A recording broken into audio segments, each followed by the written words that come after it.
ज्ञानेश कुमार ने जो काम चल रहा है वो सुचारू रूप से चल रहा है और वो समय पर सब। हाँ तो ऑब्वियस है ना, समय पर है, इसीलिए ये फैसला लिया गया है। भाई चुनाव आयोग कोई आज तो गठित नहीं हुआ है ना, ये निरंतरता में कार्य करने वाला वो है।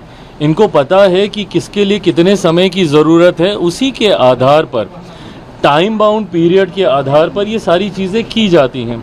अभी भी जो ये प्रोसेस चल रहा है सितंबर के लास्ट तक, अक्टूबर के उस तक ये डेट दी गई है और स्वाभाविक है कि तब तक कंप्लीट हो गई, क्योंकि वो समय एक ऐसा आ जाएगा कि उसके बाद चुनाव होने हैं और अधिकांश समय पे चुनाव के आसपास उससे कुछ महीने पहले, कुछ समय पहले ये सारी प्रक्रिया की जाती है ताकि इस बात को सुनिश्चित किया जा सके कि किसी भी वोटर के साथ कोई नाइंसाफ़ी नहीं हो, कोई फर्जी वोट नहीं हो, कोई इसका गलत उपयोग ना कर सके। उस दृष्टि से इस प्रक्रिया का पालन किया जाता है, जो किया जा रहा है। और ठीक ही कहा उन्होंने कि इसको समय रहते इसको पूरा कर लिया जाए। ओवैसी है, ओवैसी की पार्टी है AIMM, उन्होंने लालू यादव को पत्र लिखा और महागठबंधन में शामिल होने के लिए पत्र लिखा है, पत्र लिखवाया गया है, मुझे नहीं पता।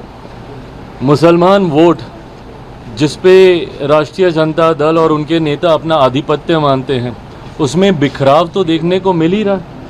पिछले विधानसभा के चुनाव में भी अगर नहीं बिखराव होता तो ओवैसी जी की पार्टी, अब वो बात अलग है कि बाद में वो विधायक कहाँ गए नहीं गए, पर कैसे वो जीतते, तो उन वोटों में बिखराव तो हो ही रहा है।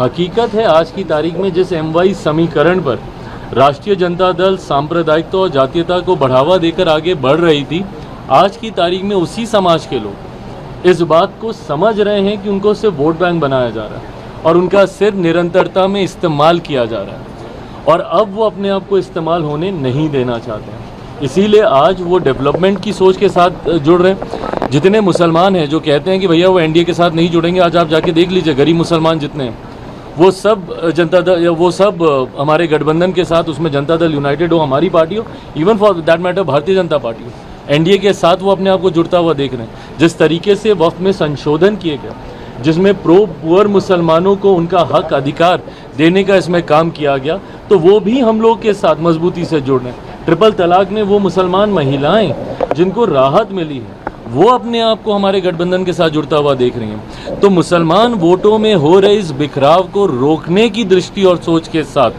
अब उनको आमंत्रित किया गया है, वो आमंत्रित होना चाह रहे हैं, जो भी है, पर इसके पीछे की सोच यही है।